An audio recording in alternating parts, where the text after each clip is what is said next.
Time is 11:38 a.m. August 2nd, Friday, year 2024. I'm really sick, okay? I'm feeling like crap now, but I've proven that that's the extent of it. Now, hear this. This stuff, if you're like me, is truly fascinating how it functions. So hear this. I'm going to try my best to be clear, but I feel like shit. I've been repeatedly poisoned with incredibly dangerous gas, and I'm high as the sky right now. I could not operate a vehicle, not in a million years. You would not decide to do that. You would be afraid you'd get pulled over. I mean, you'd have these, concerns before you unlock your car. You're too buzzed, to get behind the wheel. That's how it feels, like you're fucking lit. So I got lit out of nowhere about 5 minutes ago. I'm sitting in my freaking chair in my main room.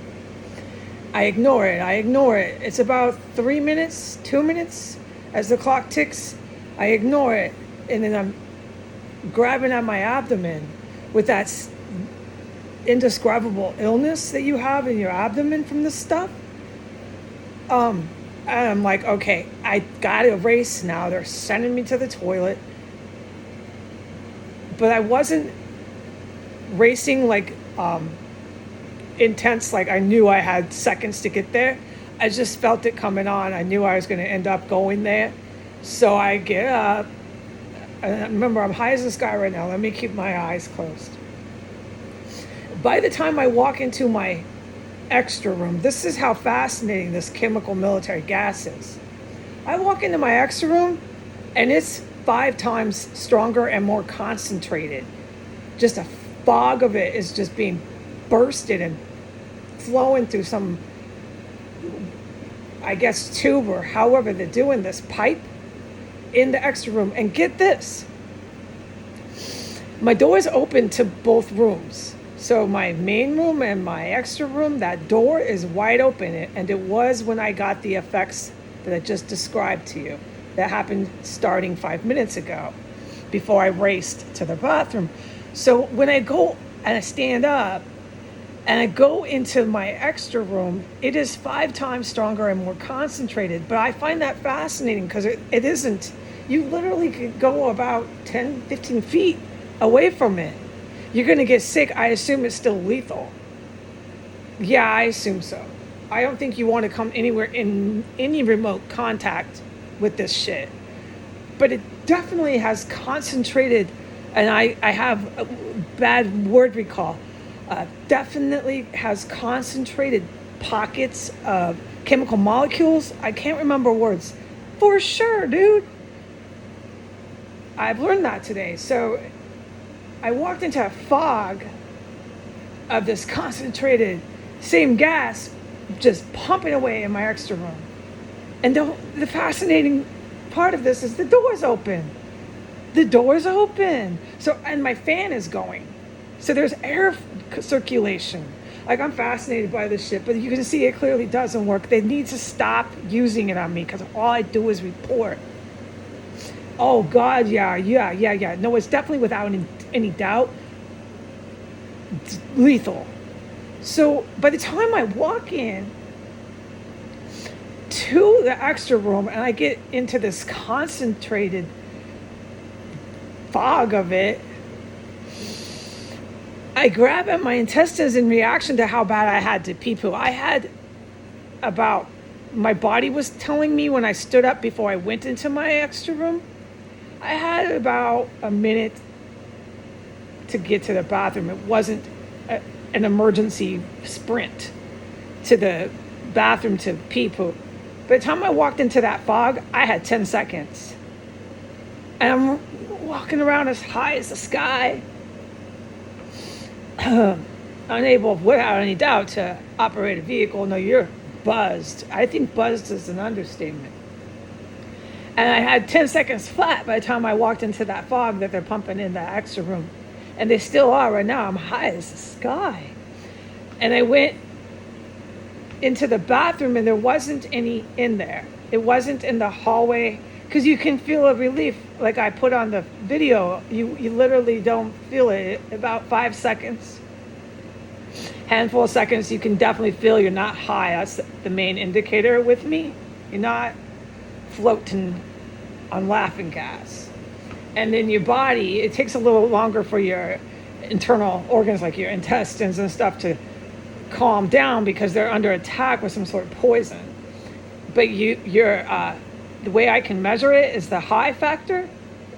It takes seconds with me and I'm sober again. So I'm going to keep my eyes closed. So I went in the hallway, went in the bathroom, was just gushing pee poo. I had like 5 seconds to get to the toilet, but I knew I wasn't high as the sky. By the time I flushed, which was about a minute, 2 minutes, I'm sitting in the toilet. I'm like, holy crap, I can't believe these creeps.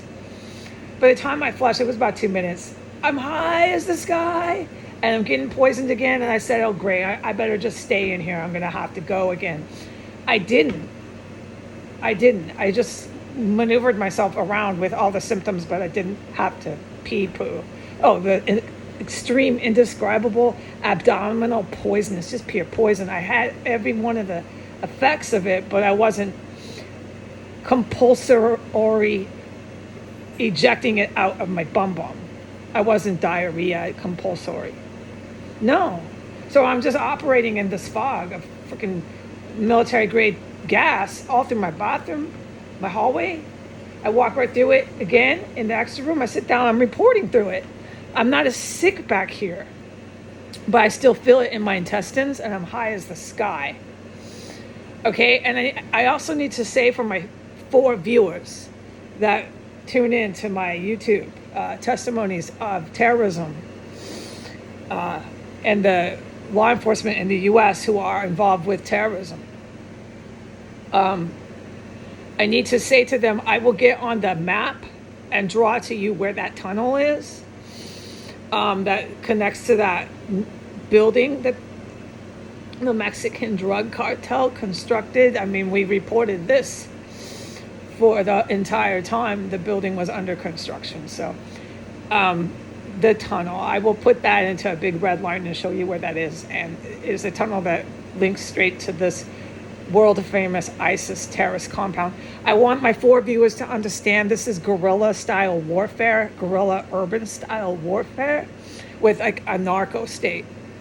It's a term of speech, but they aspire to bring the drug cartels into power, right? But this is what I'm saying. I want my 4 viewers to please remember this. No guerrilla army is going to outsmart scholars and times it, multiply the scholar factor times 5. This is like West Point, military type West Point. That's the only example I know of because I'm from America.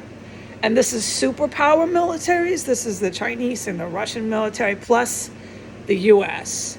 Because remember, we got 60% of the good guys are some U.S. So these Latin drug cartel rancheros with a lot of cash, yeah, they're supported by Saudi Arabia, who also smuggle drugs, and by all these billionaire Russian gangsters who smuggle drugs. They're white, and they think they're the boss because they're white of this drug hierarchy. And they're supported by their own Spanish drug cartel bosses. So they have mucho dinero, and they believe that they can influence the gringo politicians in America and take over the world. No, like I just said, you're never going to take over the world being a guerrilla ranchero Colombian, what is this, construction militia guy that digs a hole across a sidewalk from a construction yard when you're dealing with the skill level of superpower militaries. I'm not worried about them. Okay, they gave me living hell. Yeah, you can review the last 4 years of the living hell I survived, but I'm not worried about a whole bunch of loco rancheros. What I've always said to my 4 viewers, I'm feeling better, by the way, you can tell. My stomach, but my eyes are still closed because I'm still high as the sky. What I have always said to my 4 viewers is the destruction that comes from a very revengeful, capable, evil military who consists of the country of Japan and a few other nations. They have stolen weapons that are not intended to be used as revenge. They were intended to be used to defend. They took those weapons. For example, I said they stole some of the Russian submarines. They're pirates. That's just one example to the weapons they ran off with. That's what I've always told you for 7 years I was worried about. That's our threat. That's what I'm telling you. Say goodbye to some of these major cities, okay? Okay? Because these rancheros running around with cops in a shabby tunnel they built across the street. All this fantasy tour, dude, is going to get us hit so hard with actual threat military folks. And they're a very evil military. They're all very evil. They want to ethnically cleanse. If they can, they'll do it. They base a lot of their strategy off opportunity. So they'll use these local rancheros for their benefit if it arrives, so on and so forth, okay? And I'm not a military scholar. You take a military scholar, you times it by 5, the factor of 5, and you put it into a superpower military. I'm not even going to try to start to compete with that.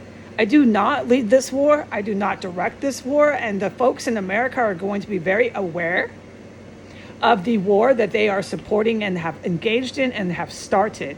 These law enforcement officers crawling through tunnels, crawling into crawl spaces, coming in this house, filling this house up with stinking, decaying corpses, coming in here telling me I'm delusional with the Department of Mental Health every day, filling this house up with chemical military grade gases. Keep on saying, I'm imagining it all. That's what they're trying to do today with the rancheros in the tunnel. They're trying to say, I'm imagining it all. I'm imagining, folks, this very graphically detailed, vocalized and stated graphic detail. I'm imagining the chemical gas. Because I went onto the internet and I shared it with the public, it is the Department of Mental Health's legal right to enter with a key that they possess of themselves to this property, walk right in once again and knock on my door saying they have concerns for my mental health. I know that they won't be pumping gas when they come in. These losers, U.S. reservists, law enforcement, and rancheros are the ones who are using the gas. Do you follow me now? We're at 13 minutes. Adios.